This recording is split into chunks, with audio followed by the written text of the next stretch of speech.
Students, my name is Prachi Dewangan. मेरे channel का नाम है BSc second year Hindi class. तो चलिए वीडियो स्टार्ट करते हैं।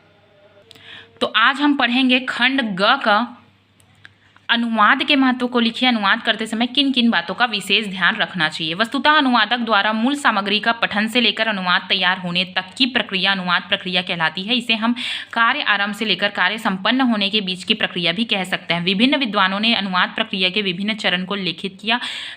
डॉक्टर भोलानाथ तिवारी ने अनुवाद प्रक्रिया के 5 चरण माने: पाठ पठन, पाठ विश्लेषण, भाषांतरण, समायोजन, मूल संतुलन। वही डॉक्टर जी ने गोपीनाथ के अनुवाद प्रक्रिया के 2 प्रमुख चरण माने: मूल पाठन, सामग्री का विश्लेषण, समुचित सामूल्यता का निर्णय। विभिन्न विद्वानों के विचारों को ध्यान में रखते हुए हम कह सकते हैं कि अनुवादक अनुवाद के प्रथम चरण में स्रोत भाषा के पाठ का मनोयोग पूर्वक पढ़कर अर्थ ग्रहण करता है। इससे वह विभिन्न कोशों व विषय के विशेषज्ञों की सहायता भी लेता है। तत्पश्चात अनुवादक लक्ष्य भाषा की प्रकृति के अनुसार भाषिक इकाइयों के लिए समतुल्य समानक खोज कर अनुवाद की भाषिक योजना तैयार करता है। भाषिक योजना तैयार करके अनुवादक स्रोत भाषा की सामग्री को लक्ष्य भाषा की निकटतम समतुल्य अभिव्यक्ति में समायोजित करता है।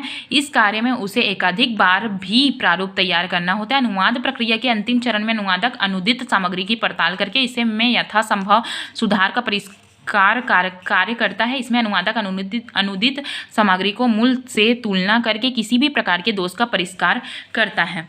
मोस्ट आईएमपी क्वेश्चन है ये जरूर पूछा जाता है। अनुवाद प्रक्रिया में ध्यान देने योग्य बातें। अनुवाद प्रक्रिया में निम्न बातों का ध्यान रखना चाहिए। जिस पाठ्य सामग्री का अनुवाद किया जाता है 2-3 बार अच्छी तरह पढ़ना चाहिए। उस सामग्री में प्रयुक्त शब्दों के संदर्भ के अनुकूल लक्ष्य भाषा में निकटस्थ समानार्थी शब्द ढूंढना चाहिए। स्रोत भाषा से लक्ष्य भाषा में रूपांतरित वाक्यों को प्रकृति लक्ष्य भाषा के अनुसार होनी चाहिए।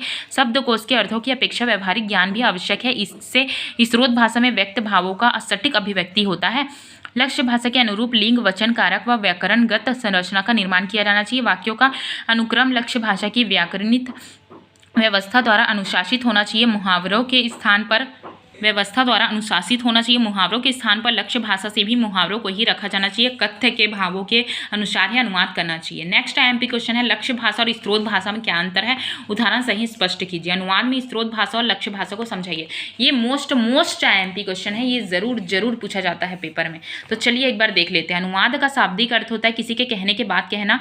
किसी कथन का अनुवर्ती कथन, पुनः कथन तथा पुनरुक्ति अनुवाद कहलाता है। एक भाषा में कही गई बात को दूसरी भाषा में कहना या बतलाना अनुवाद कहलाता है।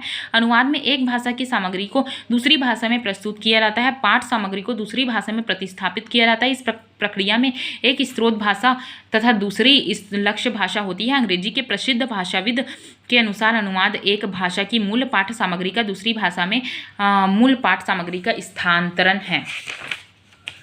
वह भाषा जिसमें कथित बात को दूसरी भाषा में अनुदित किया जाता है स्रोत भाषा कहलाती है, तथा वह भाषा जिसमें अनुवाद किया जाता है वह लक्ष्य भाषा कही जाती है। उदाहरणार्थ, कथित बात अंग्रेजी भाषा में है, अनुवाद हिंदी में भाषा में किया जाता है। तो यहाँ अंग्रेजी स्रोत भाषा और हिंदी लक्ष्य भाषा है। जैसे कि उदाहरण देख लीजिए, स्रोत भाषा है इंग्लिश में, जैसे ही met me on the way, तो लक्ष्य भाषा इसका क्या होगा? वह मुझे रास्ते में मिला, क्योंकि इसका अनुवाद कर रहे हैं। वैसे ही दूसरा है he is playing on violin, वह वायलिन बजा रहा है, ये इसका अनुवाद हो गया। तो ये स्रोत भाषा हो गया, ये लक्ष्य भाषा हो गया। तो इसी के साथ हमारा एमपी क्वेश्चन कंप्लीट होता है। तो स्टूडेंट्स, चैनल को सब्सक्राइब कीजिए, लाइक कीजिए एंड शेयर कीजिए। तो मिलते हैं नेक्स्ट वीडियो में।